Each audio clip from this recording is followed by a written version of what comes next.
I'm Mary Chatman. I'm the adoption coordinator for the Bumper Foundation. I have been for the last, 4 or 5 years? Yeah. At least. And it's a labor of love for me. You know that, right? Because animals are my passion. And when I was working, I worked for the Directors Guild of America for 21 years. I was always working part-time, being late for work because I found a stray dog and I had to stop and pop the top off of my trunk and get some food and feed the dog, or try to rescue it and get it to someplace safe before I even went to work.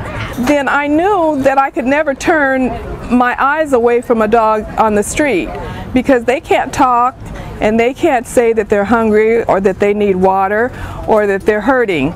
And a lot of people don't take any interest in dogs that are on the street. They just kind of like throw rocks at them. They want them to go away, especially if they are in need of rehabilitation. Maybe they might have mange, or they're skin and bone because they haven't eaten. And those are the dogs that need help. So it was through the love of my own dogs that I was able to grow to love the dogs that are on the streets that have no one. I started carrying food and water in my car. To this day, I have food and water in my car, and I've been rescuing for over 15 years.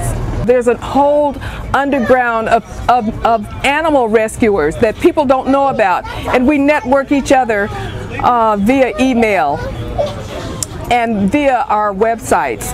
We work tirelessly for no money. We're volunteers. We get no money for doing this. This is money that we raise through donations. When people adopt our dogs, we use that money to fund the organization, to fund the rescuing of other dogs and getting them to getting them out of the pounds. I have full knowledge of every dog that I've ever rescued and what home it has gone to. And because everyone who everyone who adopts a dog has to complete an application, a 5-page application.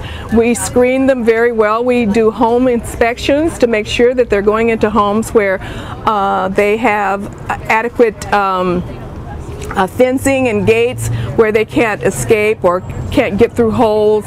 We want dogs that aren't going to be tied up outside. We want them to be inside as a family member, not just a dog that's tossed in the backyard or tied up in the backyard.